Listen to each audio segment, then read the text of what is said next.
Urea కొరతతో ఇబ్బంది పడుతున్నామని సిద్దిపేట జిల్లా దౌలతాబాద్ మండలం హైమద్ నగర్లో రైతులు ఆందోళనకు దిగారు. గంటల తరబడి క్యూలైన్లో నిలబడినప్పటికీ ఎరువులు ఇవ్వకపోవడంపై ఆగ్రహం వ్యక్తం చేశారు. ప్రాథమిక వ్యవసాయ సహకార సంఘం సిబ్బంది యూరియాను బ్లాక్ మార్కెట్కు తరలిస్తున్నారని అన్నదాతలు ఆరోపించారు. 560 బస్తాల యూరియా మాత్రమే వచ్చిందని చెప్పారని, అది కూడా పంపిణీ చేయలేదని మండిపడ్డారు. ప్యాక్స్ సిబ్బందిని రైతులు నిలదీయడంతో ఉద్రిక్తత నెలకొంది. విషయం తెలుసుకున్న పోలీసులు ఘటనా స్థలానికి చేరుకుని రైతులను శాంతింపజేశారు. నుంచి ఇక్కడనే ఉన్నాము. ఇళ్ళకెళ్ళి మనుషులు వలేవాడ సంచులు అయిపోయింది.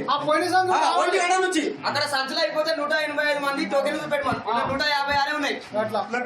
మొత్తం నాకు 92 సంచులు ఇంకా ఉంటాయి. అలాగే ప్రతి ఒక్కరు లారీ ముందు కూర్చొని ధర్నా చేస్తాము. వీళ్ళని మాత్రం జరగనిచ్చేది లేదు. ఇలాంటి అధికారులను పెట్టకండి.